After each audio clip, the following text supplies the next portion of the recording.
Welcome to the Homeownership Podcast presented by Momentum Realty, located in Hanover, Massachusetts. This series covers all things real estate and the best practices for buying, selling, and owning properties. Now here's your host, Sean Maloney. Welcome to episode 164, Buying and Selling a Home at the Same Time. I'm your host, Sean Patrick Maloney. Thanks for joining me this week. This week I want to talk to you about the all-important subject of buying and selling a home at the same time. There's lots of different things going on, a lot of moving parts, but the truth is step one is hiring the right agent.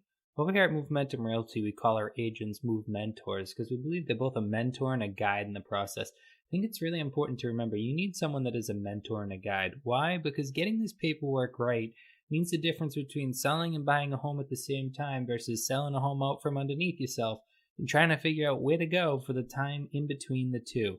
Today, we're really going to break it down and make you feel more confident and comfortable with the idea that, yes, right now, 2022 is a great year to sell your home because you have the security of the idea that you can buy the house before you sell the house because there's so many people that want your home that they're willing to tolerate you staying in it until you find your next place to go. That's an amazing place to be, and that's why I think there's going to be some decent inventory coming on throughout the spring and summer of 2022, if not even the fall. The market continues to sizzle. We see prices continuing to escalate, which means lots of people are getting that itch because remember, there's lots of reasons to sell your home and buy another one.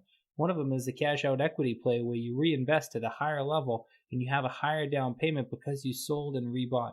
A lot of people don't think about it, but that's a great opportunity to scale up your housing size as your family scales up, as maybe your demands scale up. Maybe you don't have family, maybe you just have a lot of extra stuff.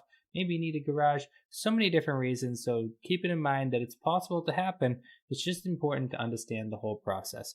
So when we're going to sell our place and we need a place to go, obviously the fear of being homeless is a real fear, right? Like, what do? I cannot possibly sell my home, and then what do I do with my dog? What do I do with my children? What do I do with my chickens? Whatever it is that your life looks like, what do you do during that time in between? So that's why we plan it out ahead and we think about what are the right contingencies to use. So a contingency in general means in order for this to happen, that must happen. So we put contingencies into offers and contracts, which are basically our scapegoat if things don't work out the way we want them to retract our deposit and to get out of the deal. Now, when we're selling and buying homes, there's two different contingencies that really come to mind. One of them is a home sale contingency, and the other is a suitable housing clause. I've gone over both deep in different episodes, so make sure to backtrack. If you're not a subscriber, subscribe. But again, go back in the search and check out those ones on both the home sale contingency and the suitable housing clause. The long and the short of it is, a suitable housing clause says, in order for me to sell you my home, I must find a home. And then the home sale contingency is the inverse. In order for me to buy your home, I must first sell my home. Now, both of these can be utilized on any purchase sale type behavior in order to regulate that something must happen. So suitable housing clause right now is a great time to have one, right? Because as a seller, we're in control. We're in a seller's market, lots of people making multiple offers. So it means they're a lot more flexible to our time frame. Now, in a buyer's marketplace, a suitable housing clause could be very difficult to pull off because buyers get to demand what they want. I want your house now and I want you out. Well, when you don't have many buyers out there, are you going to turn them down and try to get a suitable housing clause? Not as likely. But in a seller's market where people are begging you for your home, they say, okay, well, I can tolerate waiting a few weeks to get that house because I want this house.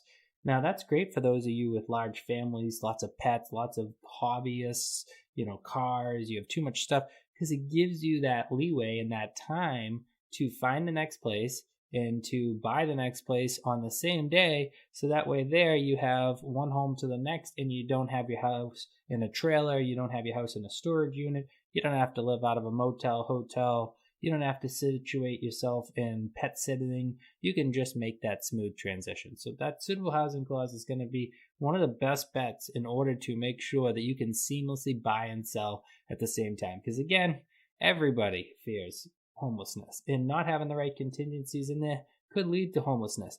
Because let's not forget, once we go into binding contracts, we've accepted an offer as a seller, we've gone through the offer, and now we've signed the P&S, we really can't decide not to sell that home. We can be sued for specific performance at that time, which is to finish out the contract, which kicks us out of the house. Now, that's a scary thought as a seller, right? You can get kicked out of your own house. Well, you're not really kicked out of your own house. You're just not making good on the terms to your contract, and they're holding you legally obligated to the contract that you signed. So that's why you want to use that suitable housing clause when it's an absolute must. Using the suitable housing clause when it's not an absolute must, you want to be careful about how you word it. You just want people to understand that optimally, I'd like this suitable housing clause, but I am willing to sell it. Because remember, every time we add a contingency, we add a new, basically expense, I guess you'd call it, because if you add a suitable housing clause and you need to be in there for the next 2 months, you've eliminated some of your buyer pool. And by eliminating some of your buyer pool, you've eliminated some of your offers. By eliminating some of your offers, you've most likely eliminated some of the money that you were going to receive. Because remember, contingencies cost energy, time, money. They may not be as powerful because a true offer that has nothing contingent on it is going to be the strongest offering of any. The contingency is a protectionary clause on either direction, so in this direction it's towards the seller, but again, because we have such an extreme seller's market, you're lucky you're going to get away with that one.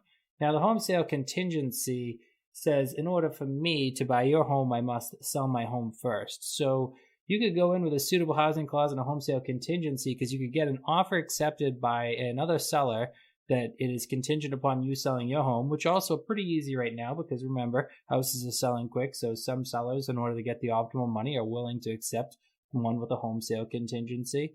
And then you end up with a suitable housing clause and a home sale contingency, knowing that I'm going to buy your house as long as I sell my house. I'm also going to sell my house as long as your transaction goes through. So I am 100% covered to stay in my home if anything fails.